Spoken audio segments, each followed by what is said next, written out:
There is nothing constant, only changes are constant. अर्थात कुछ भी नियत नहीं है, सिर्फ परिवर्तन ही नियत है। यह फ्रेज यूनिवर्स पर बिल्कुल सटीक बैठता है। यह अनिश्चितता का महाविशाल गोला है।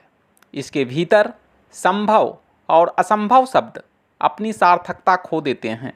यहाँ कुछ भी हो सकता है और कभी भी हो सकता है। टकराना, मरना, मिटना और पुनः बनना, यही यहाँ के कायदे कानून है। यहाँ कुछ भी प्योर नहीं है, सब कुछ मिक्सचर है, अमलगमेशन है। इसे देखकर कभी ऐसा लगता है कि सब कुछ नियमानुसार होता है, तो कभी कभी ऐसी अबूझ घटनाएं भी घटती है जो वैज्ञानिक सिद्धांतों के ठीक उलट होता है। ऐसी अद्भुत और रहस्यमयी है हमारा यूनिवर्स। ब्रह्मांड के विस्तार की कल्पना भी अकल्पनीय है। हमारा सोलर सिस्टम ही इतना बड़ा है, फिर हमारी मिल्की वे गैलेक्सी में 4 × 10⁻11 स्टार्स हैं। हमारे ब्रह्मांड में तकरीबन 8 × 10⁻11 अर्थात एक गैलेक्सी में जितने स्टार्स हैं उसके दुगने तो गैलेक्सीज हैं। सन का नियरेस्ट स्टार प्रॉक्सिमा सेंटौरी ही इससे 4.3 लाइट ईयर्स दूर है। फिर कॉस्मोस में कितने स्टार्स हैं और कितना स्पेस है, यह अनइमेजिनेबल है। ब्रह्मांड यदि लाइट के स्पीड से फैलता तो आज इसका रेडियस 13.6 बिलियन लाइट ईयर्स होना चाहिए था। अर्थात इसका डायमीटर 13.6 × 2 = 27.2 बिलियन लाइट ईयर्स होना चाहिए था। लेकिन सिर्फ ऑब्जर्वेबल यूनिवर्स का डायमीटर ही 93 बिलियन लाइट ईयर्स है। यानी कॉस्मोस लाइट के स्पीड से भी ज़्यादा गति से एक्सपैंड कर रहा है। क्या यह एक पैराडॉक्स है कि कोई चीज़ लाइट से भी तेज चल रही है? जी नहीं।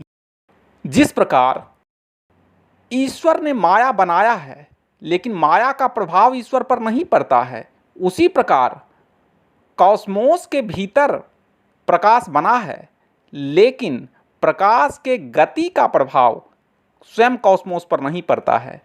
कॉस्मोस के भीतर कोई भी चीज़ लाइट से तेज नहीं चल सकती, लेकिन यह बैरियर कॉस्मोस के अपने एक्सपेंशन स्पीड पर लागू नहीं होता है।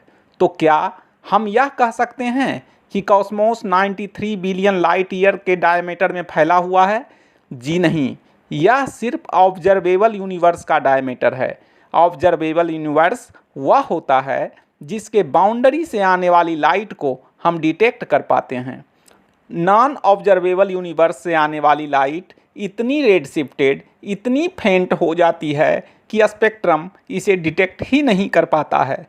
तो हमारा ब्रह्मांड कितना बड़ा है, अब तक कितना फैल चुका है, हमें नहीं पता है और शायद हमें कभी पता भी नहीं चल पाएगा। आजकल तो क्वांटम मैकेनिक्स के आधार पर मल्टीपल यूनिवर्स या पैरेलल यूनिवर्स की हाइपोथेसिस भी दी जा रही है। अब ये कितने हैं, कितने बड़े हैं, कितनी तेज़ी से एक्सपेंड कर रहे हैं, वर्तमान साइंटिफिक प्रिंसिपल से इन बातों की व्याख्या नहीं की जा सकती। अब यह सवाल आता है कि कॉस्मोस का एक्सेलरेटिंग एक्सपेंशन कर कौन रहा है? साइंटिस्ट इसकी वजह एक अननोन फॉर्म ऑफ एनर्जी को मानते हैं जिसे डार्क एनर्जी कहते हैं। इसका प्रभाव एंटी ग्रेविटेशनल है।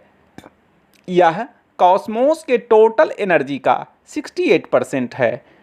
डार्क एनर्जी स्पेस टाइम के डायरेक्टली प्रोपोर्शनल होता है। अर्थात स्पेस टाइम जितना विस्तृत होता जाएगा, डार्क एनर्जी उतनी ही बढ़ती जाएगी। यह डार्क मैटर के विरुद्ध कार्य कर रहा है और कॉस्मोस के एक्सीलरेटिंग एक्सपेंशन के लिए रिस्पॉन्सिबल है।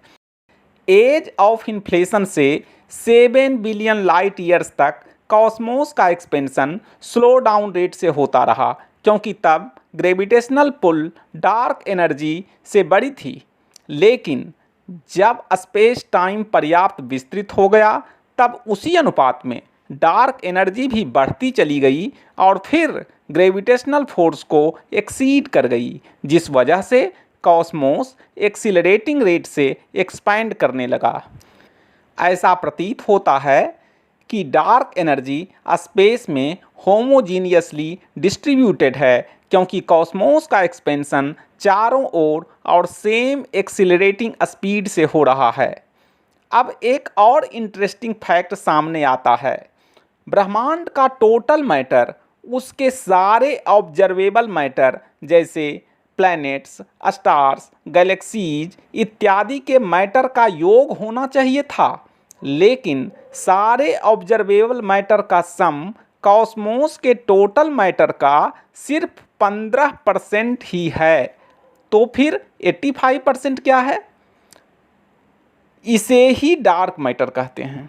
चूंकि यह इलेक्ट्रोमैग्नेटिक फील्ड से इंटरैक्ट ही नहीं करता है, इसलिए प्रकाश के जरिए इसे हम देख नहीं पाते हैं, क्योंकि यह प्रकाश को रोककर कोई शैडो नहीं बनाता है। कॉस्मोस का टोटल ग्रेविटेशनल फोर्स ऑब्जर्वेबल मास से उत्पन्न ग्रेविटेशनल फोर्स से कई गुना ज़्यादा है। यह extra gravitational force dark matter ही उत्पन्न कर रहा है। डार्क मैटर एक स्पेशल फॉर्म ऑफ मैटर है जो यूनिवर्स के बेसिक इंफ्रास्ट्रक्चर को बनाता है। यह यूनिवर्स के एक्सपेंशन को चेक एंड बैलेंस करता है, मतलब डार्क एनर्जी के अपोजिट इफेक्ट पैदा करता है। यह गैलेक्सीज के फॉर्मेशन तथा मूवमेंट में भी अहम रोल अदा करता है। अल्बर्ट आइंस्टाइन से पहले तक यही माना जाता था कि एस्ट्रोनॉमिकल इवेंट 3 डायमेंशनल स्पेस में घटित हो रहा है, लेकिन आइंस्टाइन ने थ्योरी ऑफ रिलेटिविटी में स्पष्टतः बता दिया कि यह ड्रामा 3 डायमेंशनल न होकर 4 डायमेंशनल स्टेज पर घटित हो रहा है। तो 3 डायमेंशन तो स्पेस का है, चौथा डायमेंशन कौन सा है? समय ही चौथा डायमेंशन है और इसे ही स्पेस टाइम कहते हैं। समझने के लिए यदि हम स्पेस को एक डायमेंशन का माने तो टाइम दूसरा डायमेंशन बनेगा और स्पेस टाइम बुने हुए चादर की तरह दिखेगा। इसे ही स्पेस टाइम फैब्रिक कहते हैं। और यदि स्पेस को 3 डायमेंशनल क्यूबॉइड माने तो टाइम उसके हर डायमेंशन के परपेंडिकुलर होगा, जिसे विजुअलाइज नहीं किया जा सकता। यदि हम फैले हुए चादर पर एक पत्थर रख दें तो चादर में गड्ढा हो जाता है। जो कॉस्मोलॉजिकल बॉडी जितना अधिक मास रखती है वह स्पेस टाइम फैब्रिक पर उतने ही बड़े बड़े गड्ढे बनाती है, अर्थात स्पेस टाइम फैब्रिक कर्व हो जाता है। इसे ही स्पेस टाइम कर्वेचर कहते हैं। आइंस्टाइन ने ग्रेविटेशन को भी स्पेस टाइम कर्वेचर का ही इफेक्ट माना है। इसको ऐसे समझ सकते हैं कि सन ने स्पेस टाइम फैब्रिक में इतना बड़ा कर्वेचर बनाया है जिसमें सारे के सारे प्लैनेट लुढ़क रहे हैं। यही ग्रेविटेशन कहलाता है। लेकिन प्लैनेट का रिवोल्यूशनरी वेलोसिटी उसे प्लैनेटरी ऑर्बिट में रिवॉल्व करने लगता है और प्लैनेट सन में गिरने से बच जाता है। उसी तरह प्लैनेट के द्वारा स्पेस टाइम फैब्रिक में बनाया गया कर्वेचर उसके सैटेलाइट को उसके चारों ओर रिवॉल्व कराने लगता है। सामान्य सोच यह कहती है कि टाइम कांस्टेंट होता है, एब्सोल्यूट होता है, लेकिन ऐसा है नहीं। कल्पना कीजिए कि हम 2 घंटे तक डल लेक में अपने दोस्तों के साथ बोटिंग किए। तब लगता है कि समय तेज़ी से बीत गया। और अब कल्पना कीजिए कि मेरी मैथ्स बहुत कमज़ोर है और 2 घंटे तक मुझे मैथ्स के नीरस क्लास में टीचर का कॉस थीटा साइन थीटा का लेक्चर सुनना पड़ा। तब लगता है समय धीमा हो गया है, लेक्चर बहुत लंबा हो गया है। खैर, यह तो महसूस करने की बात है, लेकिन सचमुच में टाइम फिक्स नहीं है बल्कि वेरिएबल है। जो मास बॉडी जितना मासिव होता है वह स्पेस टाइम फैब्रिक को उतना ही अधिक कर्व करता है। कर्वेचर से स्पेस टाइम फैब्रिक स्ट्रेच्ड हो जाता है। इसका मतलब हुआ कि स्पेस और टाइम का डायमेंशन लंबा हो जाता है। जब टाइम का डायमेंशन लंबा हो जाता है, इसे ही हम समय का धीमा होना कहते हैं। इसके विपरीत यदि एस्ट्रोनॉमिकल बॉडी का मास कम है तो स्पेस टाइम फैब्रिक में कर्वेचर कम उत्पन्न होता है, टाइम डायमेंशन कम स्ट्रेच्ड होता है, कम इलोंगेट होता है और समय कंपैरेटिवली तेज हो जाता है। समय के धीमा होने को ही टाइम डायलेशन कहते हैं। यदि हम बहुत अधिक गति से मूव कर रहे होते हैं तब भी समय धीमा हो जाता है। क्यों होता है ऐसा? यदि हम थ्योरी ऑफ स्पेशल रिलेटिविटी की बात करें तो यह कहती है कि स्पेस में मोशन समय के फ्लो में व्यवधान उत्पन्न करती है। अर्थात हम 3 डायमेंशनल स्पेस में जितना तेज मोशन करते हैं, 4th डायमेंशन यानी समय में हम उतना ही धीमा फ्लो कर पाते हैं। मतलब समय धीमा हो जाता है। इसे इस फॉर्मूले से समझा जा सकता है। अब कल्पना कीजिए कि यदि हम एब्सोल्यूट मास बॉडी जैसे ब्लैक होल में कूद जाएं, तब समय इतना धीमा हो जाएगा कि रुक जाएगा, शून्य हो जाएगा। और यदि हम ऐसे रॉकेट पर सवार हो जाएं जो लाइट की वेलोसिटी से चल रही है, तब भी समय शून्य हो जाएगा। और यहीं से यह स्पष्ट हो जाता है कि हम प्रकाश की गति से तेज नहीं चल सकते, क्योंकि तब टाइम निगेटिव हो जाएगा, जो कि संभव नहीं है। चलिए, इतनी विचित्रताएं तो देख लिए। अब एक ऐसे एस्ट्रोनॉमिकल बॉडीज की बात करते हैं जो विचित्रताओं का म्यूजियम है। इसकी परिकल्पना 1783 में सर्वप्रथम जॉन मिशेल ने की थी। तब इसे डार्क स्टार कहते थे। उन्होंने इसे ऐसा स्टार माना था जो एब्सोल्यूटली डेंस हो, इतना डेंस जिसका ग्रेविटेशन लाइट को भी इमिट न करने दे। फिर आइंस्टाइन ने 1916 में थ्योरी ऑफ जनरल रिलेटिविटी से स्पेस टाइम में एक ऐसे पॉइंट को एक्सप्लेन किया जहां space time curvature absolutely extreme हो, जहां से लाइट भी स्केप न कर सकती हो और यह अपने इफेक्ट जोन में आने वाली हर पदार्थ को निगल जाती हो। इसी एस्ट्रोनॉमिकल बॉडी के लिए 1967 में जॉन व्हीलर ने ब्लैक होल टर्म क्वाइन किया था। 1974 में थ्योरेटिकल फिजिसिस्ट स्टीफन हॉकिंग ने सर्वमान्य सिद्धांत के विपरीत यह कॉन्सेप्ट दिया कि ब्लैक होल सिर्फ सब कुछ निगल ही नहीं जाता है, बल्कि कुछ इमिट भी करता है। इसी इमिशन को हॉकिंग रेडिएशन कहते हैं। ब्लैक होल के इम्पोर्टेंट फीचर क्या क्या हैं, थोड़ी सी चर्चा इस पर कर लेते हैं। ब्लैक होल का निर्माण सुपरमासिव स्टार्स में सुपरनोवा विस्फोट के बाद होता है। प्रत्येक गैलेक्सी के केंद्र में एक विशाल ब्लैक होल होता है जिसके चारों ओर गैलेक्सी रिवॉल्व करती है। अगर 2 ब्लैक होल काफ़ी पास होते हैं तो बाइनरी स्टार की तरह एक दूसरे का चक्कर लगाते रहते हैं और फिर नज़दीक आते आते विलय होकर एक हो जाते हैं। रिसेंटली 2 ब्लैक होल का मर्जर 2019 में हुआ था। ब्लैक होल की बाउंड्री को इवेंट होराइजन कहते हैं। इवेंट होराइजन ब्लैक होल के चारों ओर की वह बाउंड्री होती है जिसके भीतर जाते ही कोई भी चीज़ वापस नहीं आ सकती। स्टार्स की तो बात ही छोड़िए, लाइट भी इसके भीतर जाकर वापस नहीं आ सकती। अब थोड़ा ब्लैक होल के खान पान की चर्चा भी कर लें। यह खान पान में सर्वभक्षी हैं। स्टार्स, गैस, क्लाउड और कभी कभी तो अपने से छोटे ब्लैक होल को भी खा जाती है। ब्लैक होल एक ऐसा ओमनिवोरस है जो अपने आसपास के स्टार्स को खाते रहती है। पहले उन्हें तोड़कर अपने चारों ओर डिस्क के रूप में घुमाती है और फिर धीरे धीरे निगल जाती है। इवेंट होराइजन के भीतर क्या इवेंट होता है यह पता नहीं चल पाता है, क्योंकि वहाँ से लाइट भी इस्केप कर बाहर नहीं आ सकती। ब्लैक होल को पॉइंट ऑफ सिंगुलरिटी भी कहते हैं। ऐसा इसलिए कहते हैं कि वहाँ space time fabric infinitely curve हो जाता है, मास डेंसिटी इनफाइनाइट हो जाती है, ग्रेविटेशन इतना एब्सोल्यूट हो जाता है कि समय शून्य हो जाता है, प्रकाश की गति भी यहाँ शून्य हो जाती है। समय और गति के शून्य होते ही फिजिक्स के सारे नियम भी यहाँ पर शून्य हो जाते हैं। दरअसल ब्लैक होल अनंतता और शून्यता का रहस्यमयी संगम स्थल है, शायद वैसे ही जैसा बिग बैंग के पहले का प्राइमेरियल एटम था। और इसीलिए ब्लैक होल को सीड ऑफ कॉस्मोस भी कहते हैं।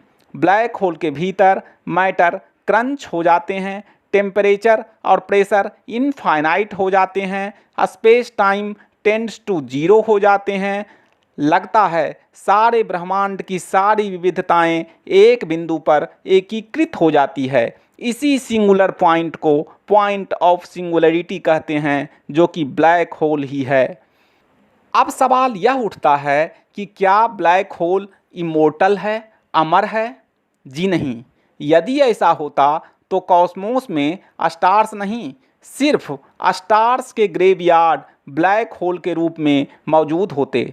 जी हाँ, ब्लैक होल भी मरते हैं।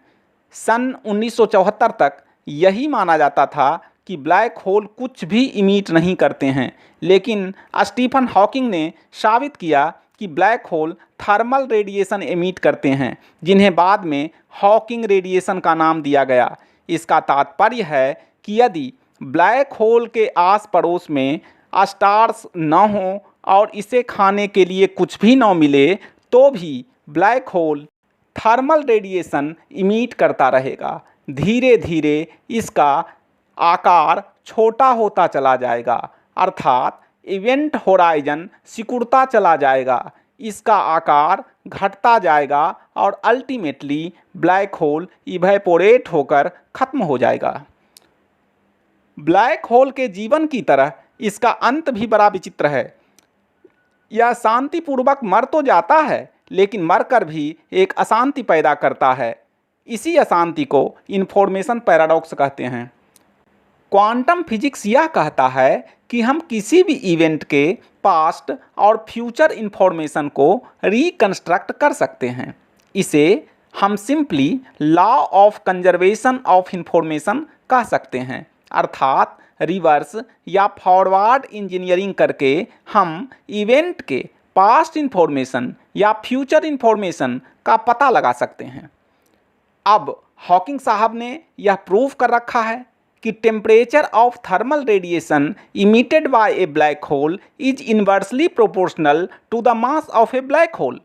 अब मान लीजिए कि ब्लैक होल मर गया और हमारे पास सिर्फ थर्मल रेडिएशन बच गया, जिसके टेम्परेचर से हम यह तो पता कर सकते हैं कि ब्लैक होल का मास कितना था, लेकिन हम यह कभी पता नहीं कर सकते हैं कि इनिशियल स्टेजेज में ब्लैक होल के भीतर क्या क्या था, और अतः इन्फॉर्मेशन डिस्ट्रॉय हो गया। जबकि क्वांटम फिजिक्स कहता है कि एवरी पॉइंट ऑफ टाइम पर इन्फॉर्मेशन कंजर्व रहता है।